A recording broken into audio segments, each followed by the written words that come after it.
Donc on va voir Théo Delalande qui est en Master UXD qui va nous parler de Arduino.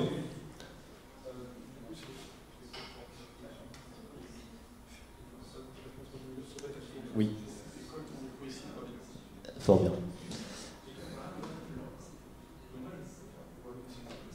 Ok, allons-y. Donc je vais vous faire une petite présentation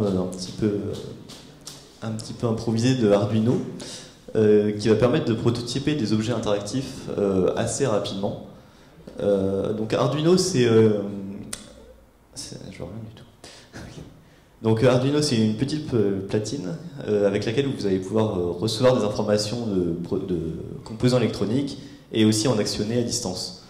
Enfin non, vous pouvoir en actionner. Donc sur cette platine vous allez faire tourner un petit programme en C++ qui va tourner en boucle.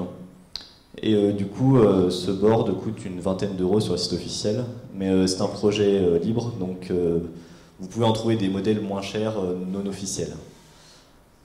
Donc quelques exemples de projets qu'on peut réaliser. Il n'y a pas longtemps, c'est le projet Cubeto qui est sorti sur Kickstarter, qui permet aux enfants d'apprendre à coder avec des briques élémentaires. Donc on peut faire un petit peu de la robotique grâce aux différents composants, ou en haut c'était du wearable,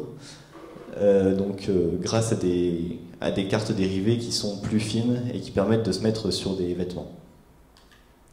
Donc vous connaissez sans doute Raspberry Pi aussi. Il y a des différences quand même entre les deux. C'est principalement que Raspberry Pi a son OS à lui, alors que Arduino c'est juste un microcontrôleur qui va exécuter un programme en boucle. Donc du coup ça dépend de votre projet, selon ce dont vous allez avoir besoin. Arduino il est assez simple puisque vous n'avez qu'un seul code, alors que du côté de Raspberry Pi vous allez devoir un peu configurer tout l'OS. Mais du coup, il va être assez limité dès que vous allez avoir des composants un peu complexes. Donc, pour faire du traitement d'audio ou de vidéo, c'est déconseillé. Par contre, du coup, c'est des choses que Raspberry Pi pourra mieux gérer. Donc, ça c'est la carte générale. Au passage, vous verrez sans doute le nom Genuino aussi. C'est une question de droit. En Europe, on n'a pas le droit de les appeler Arduino. Il y a un pointeur laser sur ce. Merde. Au milieu. Ok. Ah oui.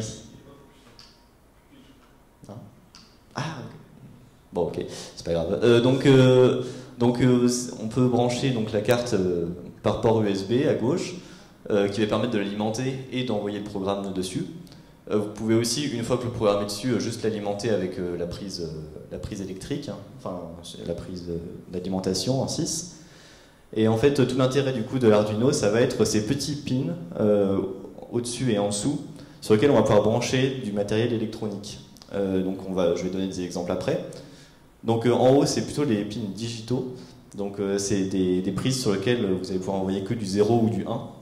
Et en dessous, par exemple, c'est plutôt de l'analogique, donc sur lequel vous allez pouvoir envoyer des données analogiques. Voilà. Et vous avez aussi des prises d'alimentation pour alimenter vos différents composants électroniques. Donc, qu'est-ce que j'entends par composants électroniques? D'abord, il y a la famille des contrôleurs, donc c'est eux qui vont envoyer des informations. Ça peut être des informations toutes simples, digitales, donc un bouton pressoir, tout simplement, soit c'est appuyé, soit c'est pas appuyé, donc ça envoie 0 ou 1.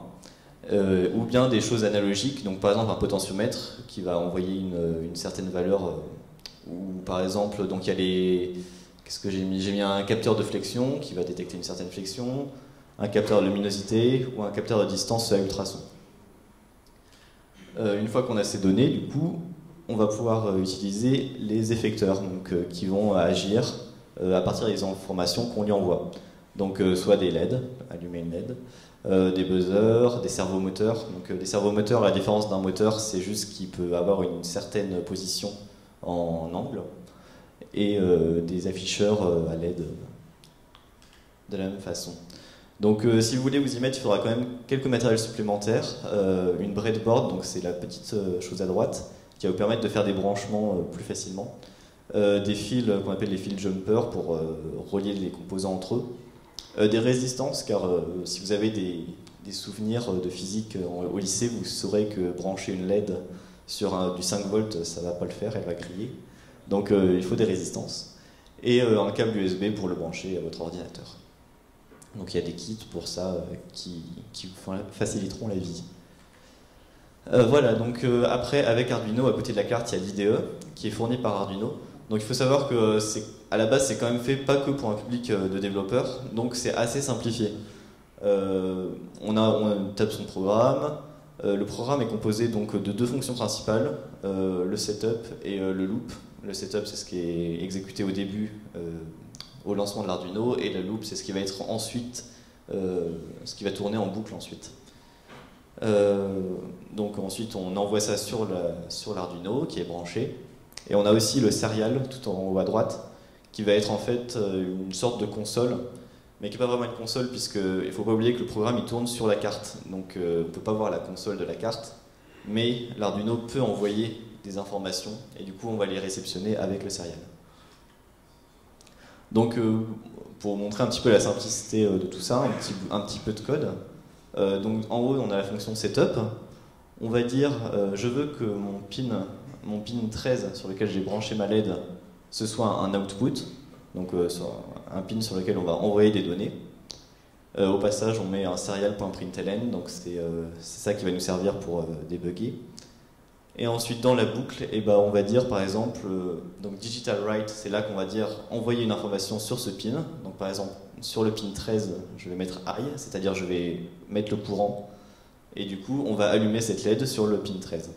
Voilà, on fait un delay, on attend une seconde, ensuite on fait write 13 low, et du coup là on va éteindre la LED. Ça c'est du coup un petit peu un programme de base, et du coup à chaque fois ça va toujours marcher comme ça. Sur tel pin, on va envoyer telle information.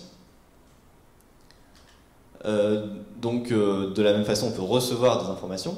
Par exemple, si je mets un button sur le pin, donc là j'ai mis le pin 2, dans ma boucle, je vais tester à chaque fois, est-ce que je vais aller chercher l'information sur ce pin, est-ce que le bouton est allumé ou pas, est appuyé ou pas. Et s'il est appuyé, alors je vais envoyer, donc je vais écrire l'information digital write sur le pin qui correspond à la LED, sinon elle reste éteinte. Voilà, donc ensuite, pour montrer un petit peu toutes les possibilités qu'on peut avoir, il y a différentes sortes de cartes. Il y a des cartes plus réduites pour faire du prototypage. Donc une fois qu'on s'est amusé sur la carte qui est un peu grosse, on va pouvoir utiliser une plus petite sur laquelle il va falloir y aller au fer à souder, mais qui va pouvoir être plus transportable. Ou bien au contraire, si vous voulez plus entrée-sortie, car c'est un gros projet, vous prenez donc par exemple Arduino Mega, sur lequel vous aurez 3 fois plus de pins.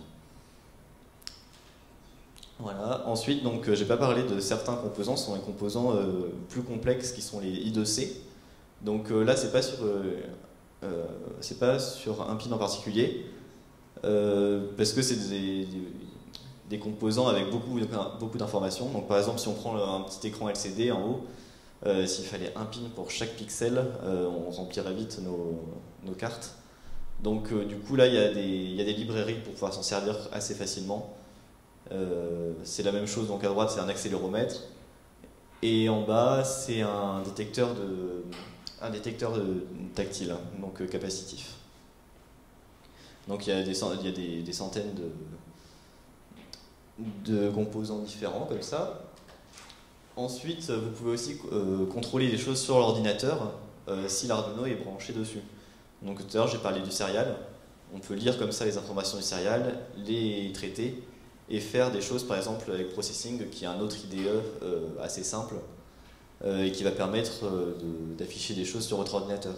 Donc par exemple, j'ai trouvé un projet tout bête. Donc sur l'Arduino, on a un servomoteur et un détecteur de distance.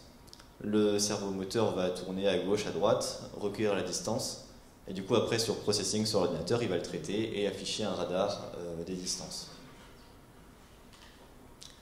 Vous pouvez aussi aller encore plus loin et faire des communications sans fil, donc du Wi-Fi, du Bluetooth. Il y a des composants, ou bien il y a aussi des choses toutes faites qui s'appellent les shields. Donc vous allez pouvoir brancher sur votre carte et qui vont vous donner des communications simplifiées. Alors après, il faut quand même faire attention parce que Arduino, quand on veut faire vraiment des gros projets complexes, ça peut vite devenir une usine à gaz, je pense. Donc ça marche, mais faut pas oublier que si vous voulez faire des choses complexes, faut pas tout mettre le code sur votre Arduino, il faudra quand même le mettre plutôt du côté serveur. Voilà, merci. Donc ça conclut. Est-ce qu'il y a des questions? Des exemples de Raspberry et Arduino combinés? Non, alors je connais pas très bien Raspberry en plus. Je sais qu'il y a des personnes qui utilisent les deux en même temps pour avoir le meilleur des deux mondes, mais je n'ai pas d'exemple là sous la main. Mon truc à moi, je n'ai pas avancé assez aujourd'hui pour qu'il soit présentable.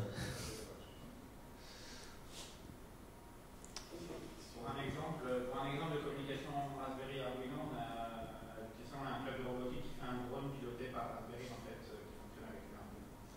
Du coup, quelle partie est Raspberry c'est le contrôle à distance et l'Arduino c'est sur le serveur. Enfin, pas sur le serveur, sur le drone.